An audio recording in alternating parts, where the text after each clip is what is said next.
Hello there. What is going on, everybody? Today we're going to be talking about Star Wars Armada and a topic that I see asked about all the time. And so I wanted to just do a video to talk about anti-squadron attacks, otherwise known as flak attacks. We're going to be talking about how they work, some things that you may not know, some special interactions and some special upgrade cards that are going to affect how flak attacks or anti-squadron attacks work. If you guys are new here to the channel, I have a ton of other Armada videos. I encourage you to check them out. Also, check out Crabbok.com. I've got a lot of free Armada content over there. Don't forget to enter to win that free lightsaber giveaway we got going on right now. All you have to do is be a subscriber and leave a comment on this or one of my videos. It's as simple as that. Plus, it can be a reply to somebody else's. You can definitely keep the discussion going. The discussion also continues over on Discord. If you haven't already checked out the links in the description below, you can find our Discord there. You ask more questions, get involved with the community, and plus some other cool things like social media links and other stuff that's down in that video description. But with all that being said, let's go ahead and start talking about Armada anti-squadron attacks. So an anti-squadron attack, sometimes called a flak attack for slang, occurs during your attack step. You have the option to make two separate attacks, and you can use two different arcs to make those attacks. Now, if you attack a ship, which is most commonly done, you're going to measure range using the dice that are printed on your ship's firing arc. However, if you were going to be attacking squadrons, that still counts as your entire attack from that arc. So if I wanted to attack this particular squadron, then I would not be able to attack this ship also unless I had some special upgrade that allowed me to do so. So when we're going to attack squadrons as one of our two attacks, we are going to reference this anti-squadron value. And in this case, for a Venator 2, it's going to be a blue and a black die. And what we'll do is, let's say, for example, I was using my side arc to flak or to anti-squadron attack. I would gather a blue and a black die. I would roll those, but I would make a separate attack for every single squadron that is both in arc and in range. And that is different than a normal attack. When you attack a ship, you just do one attack to the ship. But when you do a flak or anti-squadron attack, you're actually going to be attacking every squadron that you can within that arc. And that includes squadrons that are double arced. Let's do some examples. So the first example I want to give is if you just did a regular ship attack out of the front arc and you did attack this hard cell, you would no longer be able to make an anti-squadron attack out of your front arc. So all of these guys would be off limits. But you could, however, turn around and use your side arc. And in this particular case, we actually have two squadrons. Even though this particular guy is also in the front arc, he's what we call double arced. So we would be able to hit him and this guy. So what we would do is we do our regular attack first, which that's covered under the basics, but then we would do a anti-squadron attack. So we would still measure range. Now, the interesting thing is while squadrons will use the distance side, 1s, 2s, and 3s, and they pretty much use just this one, when you're doing an anti-squadron attack, you're actually going to use the ship side. And so you're going to actually have some pretty good reach. And so considering we can roll both blue and black, this ship is clearly at close range. So we'll be able to roll both dice against that ship. Now, this ship, however, is actually at medium range. Just missed the line here, or at least that's the example I'm trying to give. So we wouldn't be able to roll a black die against him. So we would do these one at a time, and you can do them in any order you want. Usually when I'm playing competitively, the sporting thing to do is have somebody point, you roll, and then they point, and then you roll, and then you stop once there's an adjustment that has to be made. So in this case, we would roll. I got a critical, which, following the normal squadron rules, criticals do nothing unless you have some special upgrade that makes use of them. So this would count as a miss. There would be no damage assigned. And then we'd go to this guy, we would roll 2, and wow, I got nothing again. But let's just say I happen to roll a hit crit and another hit. Well, the crit wouldn't do anything, but that would still be 1 damage, so that would count as 2 damage. We would stop. He was only at 2 health, so he would be eliminated. And that would be my second attack, completing my entire attack step. A second example that I'd like to give is, let's just say I decided I wanted to anti-squadron attack for both attacks. Well, I couldn't do them both out of the side arc, so I could still attack this guy and this guy. Let's say I did kill him, but then my second attack was also going to be anti-squadron, and I was going to do this one out of the front arc. Well, even though I've already attacked this squadron and maybe rolled nothing, or maybe I rolled 1 damage, I still can attack him again out of the front arc. And out of the front arc in this case, he does happen to he happens to be at close range, so I would still get to roll these two because you're going to go cardboard to cardboard within the arc. So he happens to meet the criteria out of the front arc since it's so much closer. Now, the second guy is only at blue dice range, so we would lose the black die for him. And then this one out here is at red dice range, which means he would not even be eligible since we do not have red anti-squadron dice. So we would roll one blue die for this guy, a miss, and then we'd roll these two again for that guy, and that's going to be 2 more hits. So that's a way, you know, whenever you have double arc, that's definitely something that you want to do. You want to consider at least being able to maximize your dice and be able to attack all those squadrons that you have in double arc with both 2 different arc shots. Another thing I want to talk about is obstruction. Obstruction works very much like it does with ships, but there are some minor differences. And a lot of people will say, well, you know what, X-Wing rules, or maybe a lot of X-Wing players will get this, closest point's a closest point. Hey, it's not obstructed, it's not hitting that obstacle. However, when drawing your line of sight, you are going to go from the yellow dot to the center peg. So if we do that, we can see that it does actually cross over this asteroid. So it would be an obstructed shot. And what that means is we're still going to remove a die. So I would, in this case, probably get rid of the blue, roll the black, and then still get a damage. So you can do that. So that means at close range, we're going to lose the option. At medium range, since we'd only have a blue, we would have no shot. And if we only had 1 anti-squadron dice, obstruction would mean no shots at all.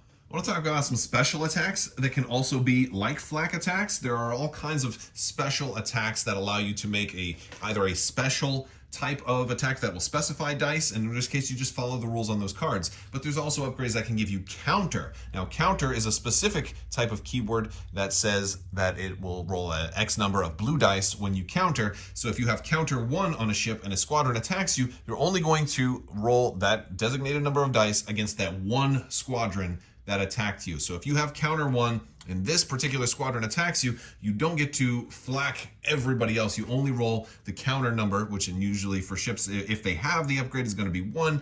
They would only roll it against the one squadron, not all of them. And the same thing goes with one of the new upgrades we got here, salvo. If you spend a salvo defense token, you can actually, usually this is used against ships, but you can actually use a salvo against squadrons. However, if you spend the salvo defense token in response to a squadron's attack, you are only going to use your anti-squadron value, and you're only going to use it against the individual squadron that attacked you. That you do not get to flak out of the entire arc and hit everybody all over again.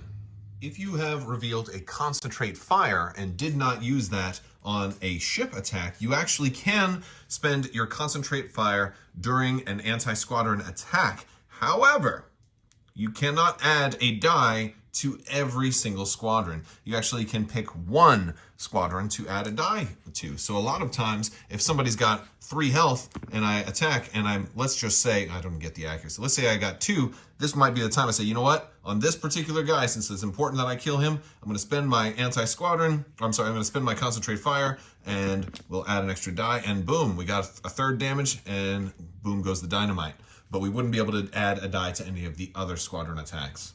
So now I want to talk about certain upgrades, because there's going to be a lot of upgrade questions that new players tend to ask, even veteran players sometimes ask. And I want to talk about while attacking upgrades, because there are a lot of cards that do things and they say while attacking. Of course, turbo laser upgrades or ion cannon upgrades that upgrade your battery armament don't actually affect your anti-squadron armament. However, and a lot of upgrades that say while attacking a ship, they obviously do not apply when attacking a squadron. However, cards like Ordnance Experts say while attacking, you may reroll up to 2 black dice. So cards like this that say while attacking can be while attacking a ship or while attacking a squadron. This is anytime your ship is attacking. And that also, for what it's worth, applies to counter attacks, although counter attacks are generally always blue dice, but they also apply to salvo attacks and things like that. And anything that is an attack that your ship is making, you get to reroll up to 2 black dice.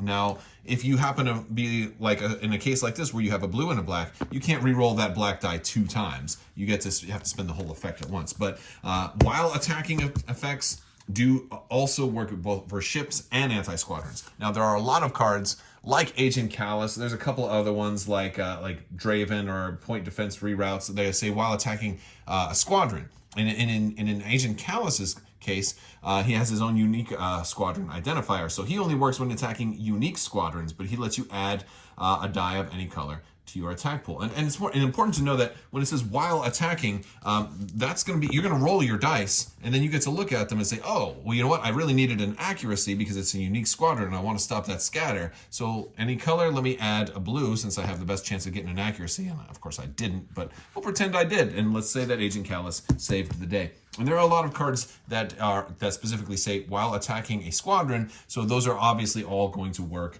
while you are doing a flak or anti-squadron attack. So now let's talk about one of my favorite upgrades of all time, the Linked Turbo Laser Towers. This one has a lot of text on it, and this one certainly can confuse a lot of new players, but it's one of those cards that does so many different things. So I want to talk about the top half first.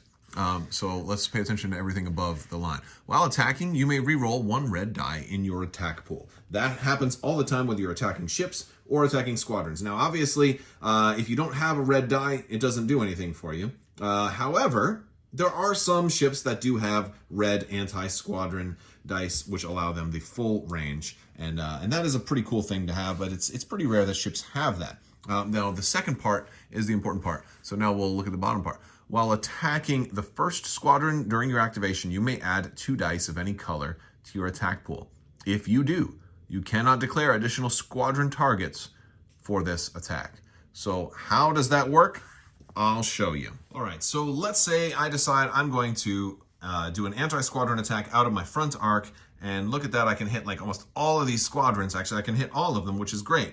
But it's most important to me, let's say it's the last turn of the game, I've got 1 health left. It's really important to me to kill this guy, maybe because I think he's the one that represents the most danger. He's the one that I can maybe get points off of, or maybe he's the one that has the biggest threat to kill me. Or maybe he's got bomber. Of course, this is just a vulture droid, so he doesn't have any of those things. Maybe he's got rogue. But, you know, for whatever squadron is, for whatever the reason is, I just really want to go all in and kill 1 squadron. So, what I can do is I can do my normal anti-squadron attack, which would be a blue and a black. Okay, that's, so I got 1 damage. Oh, I need 2 more to kill him. Now is the time where I can then say, you know what, this is my first squadron that I'm attacking during my activation, and it's important because you can't do this if you're salvoing or something like that, because it's not during your activation. So it's the first squadron I'm attacking. I'm going to go ahead and use the bottom half of Linked Turbo Laser Tower. Now I can add 2 dice of any color. Now, the cool thing is they don't already have to be in your attack pool, so maybe I'm going to add another black since they're pretty likely. And in this case, maybe I'll add a red also. There's always the chance of getting that double, but the cool thing about adding a red here, since I can do it, I could add a blue if I wanted to, because I still have the top half in effect. I still have the ability to re-roll a red die in my attack pool. So I'm going to add these 2. Let's roll them and see what we got. Oh, well, that was really unfortunate. So I would only do, it was like almost a complete waste. So and I could re-roll the red with the ability, and it ended up even worse. It's blank. So, but ideally, maybe I got like a hit there and nothing there because it's a crits still don't work. But let's say I re-rolled it into a double or a hit, and then that was theoretically maybe enough to kill the enemy squadron. The result of that, since I used the bottom portion, I could not attack the rest of the squadrons in the arc, even though normally I would be able to, because we already talked about this. An anti-squadron attack, you attack everything. But this allows me to kind of go all in on a single squadron. Now, this is very, very useful if you have only 1 squadron in your front arc, or in whatever arc you decide to choose. However, if these guys were double arced, I could then make a second anti-squadron attack, because it would be a whole separate attack, but I would not be able to use that bottom portion anymore during this activation. The last special case upgrade I want to talk about is Heavy Fire Zone. This is a card that had a lot of confusion when it first came out, and I think a lot of new players would be confused by this. We talked about if something is obstructed, or if you couldn't make the shot, if you're going to go to gather dice, if you can gather 0 dice, is basically the way the rules require it. If you gather no dice, then you can make no attack, even if you had something like a concentrate fire that would then add dice. So Heavy Fire Zone reads, while attacking a squadron before you gather dice, if the defender is not engaged with a friendly squadron, you may replace all of the blue dice in your anti-squadron armament with red dice. So what that is, because it's affecting the armament, which happens, it happens before the gather dice phase. What I could do is, if I was attacking all of these vulture droids out here, and they were at long range, normally I have only a blue and a black in my armament, right? So I wouldn't be able to normally make that attack. But because, let's say I have heavy fire zone and there's no, I don't have a friendly squadron out there engaged, I can take what would have been that and swap all the blue for red. And in this case, since they're not in black dice range, I get to gather a red die, and I would still be able to make an anti-squadron attack against all 4 of those, following the normal rules, rolling 1 at a time. So we got a crit, which is a miss. The next one is a miss. The next one, a hit, 1 damage, and then the last one, a miss. So not the best rolls. Of course, I'm just rolling live. I'm not, doing my rolls in advance. But basically, that's how that works. Now, this is an especially good card on ships that happen to have multiple blue in their anti-squadron armament, like certain Nebulon Bs, for example, are actually pretty good candidates for a card like this. So this is a pretty interesting one. So hopefully that is enough information to get you started on anti-squadron attacks. There are going to be probably a few more cards that deal with this that I didn't cover. Hopefully I covered the basics. And if you have any questions, of course, you can ask me in the comment section. Also, jump in Discord. We have a family-friendly Discord. It's a great place to message with other people, ask questions, share thoughts and ideas, get some more advice, and keep the discussion going. I want to thank you guys all so much for watching. Big thanks also to my patrons. You guys are absolutely amazing and help make this channel possible. If you want to learn more, check out the links in the description below, and I will talk to you guys soon. I want to thank you all so much for watching, and always remember, if you are at least flying half of a ship, you should be grateful. All right, thank you so much, and as always, have a great day.